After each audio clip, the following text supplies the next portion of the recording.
আজ ভিডিও করতেছিলাম, আপনারা জানেন বেহালা চৌরাস্তা আমাদের জাহির বাপিদার বাড়িতে। তার বাড়ির পায়রাগুলো দেখায়, প্রায় প্রচুর পায়রা আছে, সব কিন্তু উড়ান পায়রা।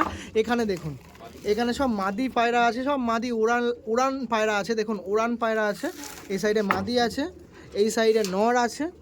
দেখুন আমি সমস্ত পায়রা ডেসক্রাইব করবো, ডেসক্রাইবভাবে বড় ভিডিওতে নিয়ে আসবো, যা শর্টভাবে আপনার সামনে দেখাচ্ছি।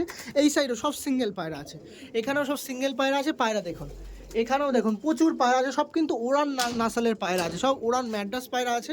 এই সাইডেও পায়রা আছে, এই দেখুন দাদা, এই পায়রাটা দেখুন, বাহ, আমাদের জাহির বাপিদার এই একটি পায়রা দেখুন, বাহ, এটা আপনার সবচেয়ে ওল্ডেস্ট পায়রা নাকি? হ্যাঁ, মোটামুটি পুরনো পায়রা, রাইস কোয়ালিটি দেখো, দেখুন, বাহ। ওকে, এরকম পায়রা নিয়ে ফুল ভিডিওতে দেখা হবে, কথা হবে আমার দাদার সাথে। ও প্রচুর অভিজ্ঞতা সম্পন্ন আছে, অনেক প্রশ্ন উত্তর নেবো আপনার সাথে, যাতে আপনারা ফিউচারে টুর্নামেন্টে পার্টিসিপেট করতে গিয়ে কোনো রকম সমস্যা না সম্মুখীন হন। চলো।